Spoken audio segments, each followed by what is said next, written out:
ഇന്ന് കസ്റ്റമർ പറഞ്ഞ കംപ്ലൈന്റ് എന്ന് പറഞ്ഞാൽ വണ്ടി വലിക്കുന്നില്ലെന്നാണ് കസ്റ്റമർ പറഞ്ഞ കംപ്ലൈന്റ്. നമ്മൾ ചെക്ക് ചെയ്ത് നോക്കിയപ്പോൾ സൂഡ് ലോഡ് 8.5 ആണ് കാണിച്ചത്.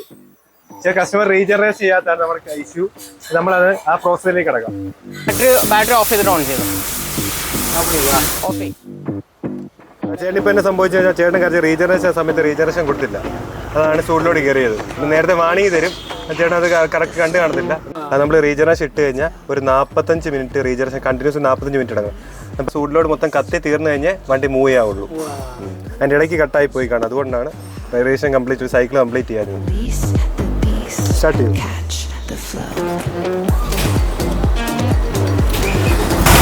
നമുക്ക് ഈ വണ്ടിക്ക് ഇത് ചെയ്താണെങ്കിൽ ഇപ്പൊ റീജനറേഷനാണ് ചെയ്തത്. സൂഡ് ലോഡ് കൂടുതലായിരുന്നു.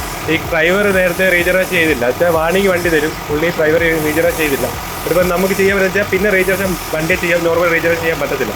അപ്പോൾ നമ്മളിപ്പം ചെയ്തതെന്ന് വെച്ച് കഴിഞ്ഞാൽ നമ്മൾ സ്വിച്ച് ഒരു പരിപാടി നടക്കില്ല. അപ്പോൾ നമ്മൾ ക്യാൻഡിൽ കുത്തിയാണ് റീജനറേറ്റ് ചെയ്തത്. മൊത്തം റീസെറ്റ് ചെയ്തിട്ട് വേണം റീജനറേറ്റ് ചെയ്യാൻ. അപ്പോൾ അതാണ് നമ്മൾ ചെയ്തത്. അത് ക്ലോസ് ആണ് ഇപ്പം നടക്കുന്നത്.